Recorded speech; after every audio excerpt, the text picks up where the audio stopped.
whatever it is, it says, but by prayer and supplication with thanksgiving. How many of us know we gotta thank him before we get out of the trouble? We gotta thank him ahead of time. That's giving him one ahead of time. Saying, okay, Pop, I don't see no way out of this one, but thank you anyhow. And see, that's why it's always good to peep in that rearview mirror from time to time. Just to look back, not looking back to the point where it distorts your driving or having you wrecking. Because you can linger too far in the past and forget where you're going. Getting caught up in the past. However, that's a thin line, but it really pays to peek back every now and again and say, oh yeah, I remember when he did this for me. I remember when he did that for me. And if he did that one time, he can do it again if he want to. But let me go and seek his face and figure out how he want to carry it out this time. See, that's the whole point.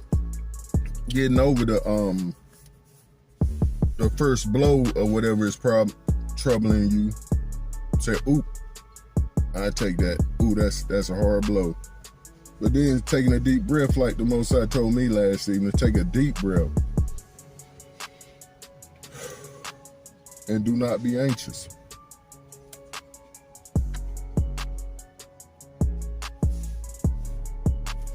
But in everything, by prayer and supplication, with thanksgiving, make your requests known to the Most High.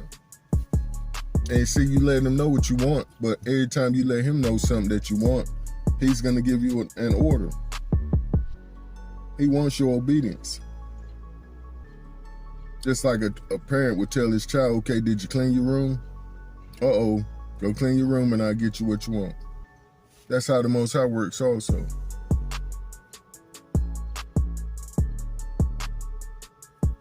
Reciprocation.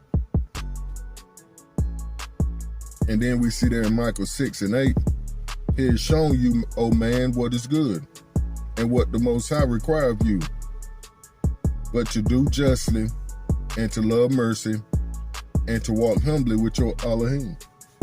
Walk humbly with him. See, this is another marker of what we can judge ourselves by.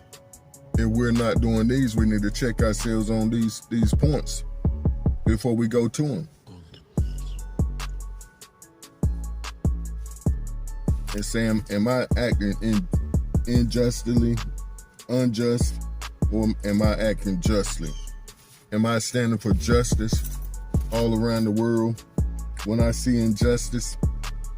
Or am I not?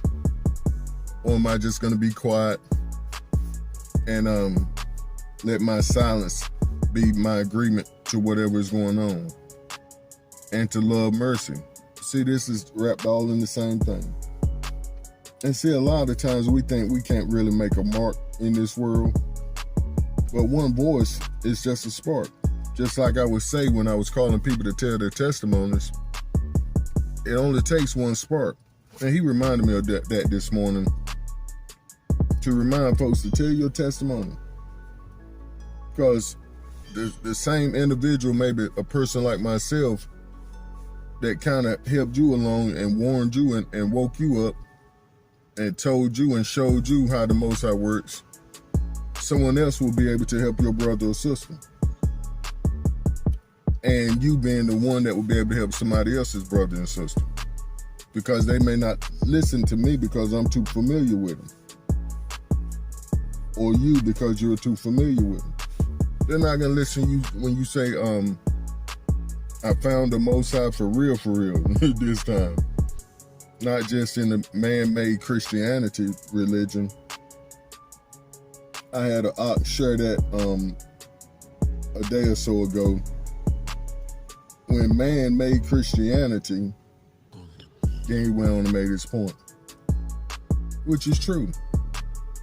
The Romans created Christianity to put out the people of the way, to put out the movement that took off like wildfire. But that's the point I was making. When we do what we're called to do and do what the Most High motivates us to do, or have made us to do, it's going to strike a fire and it's going to take off like a wildfire. Well, it's going to strike a spark and then it's going to take off like a wildfire. But we have to start somewhere, and it starts walking humbly with him. And that's what I was going to say the other day. I thought about it. You can't make it into the kingdom that's coming or the kingdom that's here that we're all about to transfer over into. Well, a whole lot ain't going to transfer. They're going to transfer up out of here. But for those that are found worthy, we're going to transfer into the kingdom of the Most High. But in order to get into the kingdom, you got to follow the rules.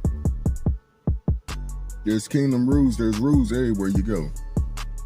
And if you don't follow the rules of this country, you get locked up. Or you have to pay a fine. And it's the same with the Most High's kingdom. You get locked up, pay a fine. Same thing. But the way he lock you up is a bit different. He'll put you in isolation for a few years, cut you off from everybody until you get right about yourself. It would seem like prison, but it's all for your benefit. Because you'll start having feelings and ideas and desires unlike your friends and family, to where y'all are on two different paths. And it's okay, that's how the Most High works. And see, that's in order to get you to follow the rules. See what he's doing? He's calling you out of one kingdom and inserting you into his kingdom. He's calling you out of that darkness and inserting you into the kingdom of his dear son, Yahushua, who came, bled, and died for us to be escorted into the Most High's kingdom. And see, it's the kingdom of heaven here on earth. It's not nobody's going to know heaven. No, you coming down here. He's coming down here to dwell with men, to live with men, in the hearts of men.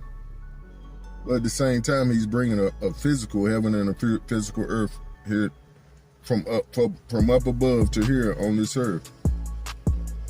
After the 1,000-year reign now. Which is like a preparatory